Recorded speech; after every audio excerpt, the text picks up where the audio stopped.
day look back on us, are they going to say that we were the healers? We were the warriors that stood up for them so that they may live.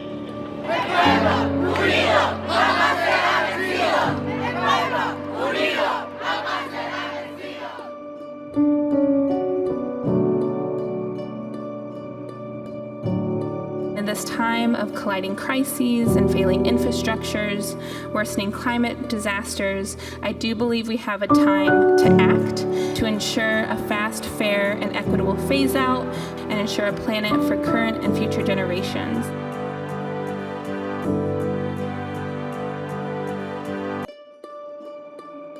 A recent report by the UN Environment Program found that governments still plan to produce more than double the amount of fossil fuels in 2030 than what would be consistent with limiting global warming to 1.5 degrees. Since the signing of the Paris Agreement, the world's 60 largest private banks have provided $5.5 trillion in financing to the fossil fuel industry. We cannot continue with these disastrous numbers. The fossil fuel industry has hurt us for far too long, both in the terms of emissions, but also causing a lot of wars and militarization. And when we talk about the impacts of oil and gas and why we need a phase out of oil and gas all across the globe, is because this is not just about the reduction of emissions at source. This is also about the reductions of the harms and the violence Indigenous peoples have felt on our lands and our bodies and our communities. It's crystal clear.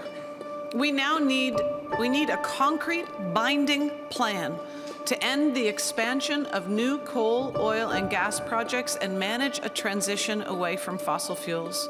Nation states are now calling for a fossil fuel treaty, an equitable and wind-down plan for how to manage the wind-down in a way that leaves no country or community behind. Kick polluters out! Kick polluters out! Kick polluters out! Kick polluters out! No climate justice without human rights!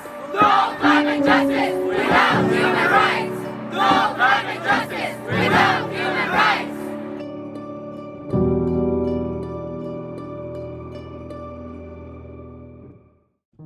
Nós, mulheres, precisamos continuar avançando juntas.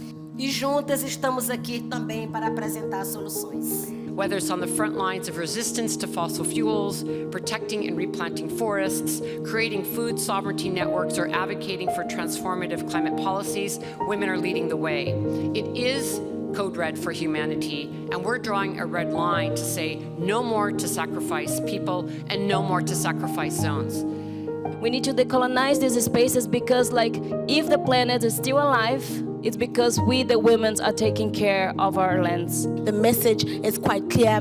Feminists, frontline activists, frontline women, Indigenous people have long had the solutions, are advocating for these year in, year out, and it is time we heed to their leadership because we have long run out of time.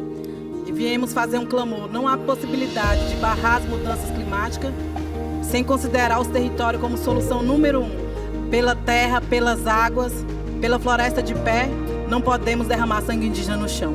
We're enacting things in the Ponca territory like the rights of nature because we know that we as human beings are not separate from nature.